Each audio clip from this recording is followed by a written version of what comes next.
Easy way में समझेंगे। बहुत बच्चे को इसी में कंफ्यूजन होता है, इस चैप्टर में सबसे ज्यादा कंफ्यूजन किस क्वेश्चन में होता है इसमें। चलिए एकदम इजी से देखेंगे, बिल्कुल कंफ्यूजन नहीं होगा।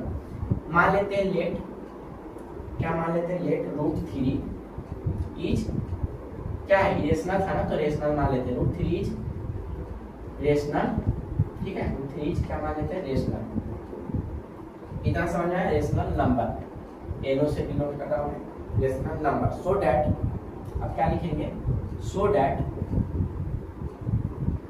√3, अब √3 को हम ए बी के फॉर्म में लिख सकते हैं ना, √3 को क्या लिख सकते हैं, ए बी, ठीक है।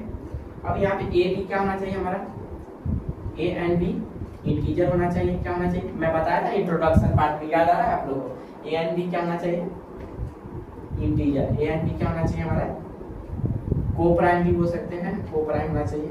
और को प्राइम, को प्राइम समझ रहे हैं, को प्राइम नंबर होता है ना, पढ़े हुए ना इससे पहले, तो को प्राइम होना चाहिए। और नंबर नॉट टू 0, इंटीजर भी बोल सकते हैं, number B not equal to 0, number B not equal to 0। इतना समझ में आ रहा है, याद इंट्रोडक्शन में बहुत अच्छे से समझाता है ना, इसके लिए समझाया था कि आपको कोई डाउट ना हो यहाँ पे, ठीक है। तो बी हमारा हमेशा क्या होना चाहिए, 1 से होना चाहिए। यहाँ पे बी नीचे 0 नहीं होना चाहिए, ठीक है।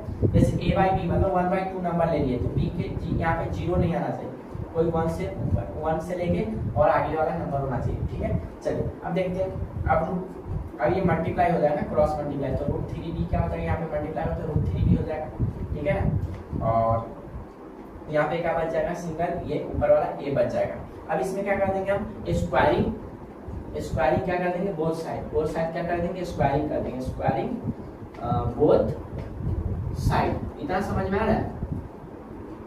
फिर एक बार फिर मैं लास्ट में एक्सप्लेन करूंगा, करिए आप, क्योंकि बहुत बच्चे में यही डाउट जाना, मैं अच्छे से एक बार एक्सप्लेन करूँ। अब इस स्क्वायरिंग कर देते हैं, √3b का स्क्वायर कर दीजिए, अब a का स्क्वायर कर दीजिए। यहाँ पे हम लिखे हैं स्क्वायरिंग बोथ साइड, तो स्क्वायरिंग बोथ साइड हम कर दिए, ठीक है। चलिए, और यहाँ पे आप लिख सकते हैं एक स्टेटमेंट, सो